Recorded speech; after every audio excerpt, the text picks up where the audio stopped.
Le contrat de travail à durée indéterminée (CDI).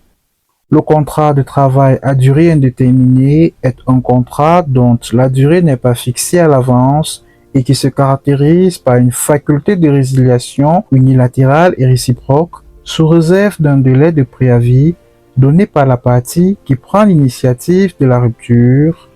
dispose l'article 25 alinéa 1b et 34 du Code du travail. Deux aspects caractérisent le contrat à durée indéterminée. Sur le plan des rapports des parties, c'est une convention bilatérale qui fait une place beaucoup plus prépondérante à l'autonomie de la volonté.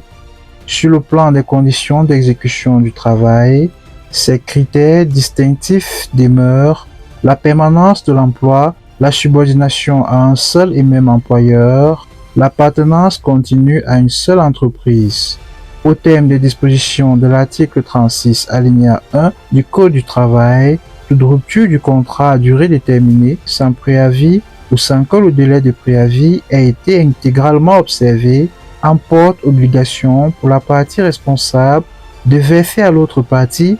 une indemnité dont le montant correspond à la rémunération et aux avantages de toute nature dont aurait bénéficié le travailleur durant le délai de préavis qui n'aura pas été effectivement respecté. L'alinéa 2 ajoute que, cependant,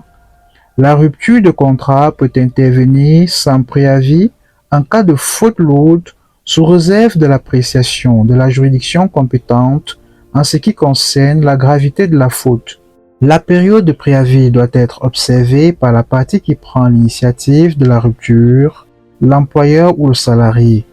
Cette rupture peut se justifier soit par la démission du travailleur, soit à la suite de la résiliation du contrat de travail du travailleur par l'employeur, le respect du préavis étant obligatoire, sauf en cas de faute lourde du travailleur, son inexécution doit être compensée par le versement d'une indemnité.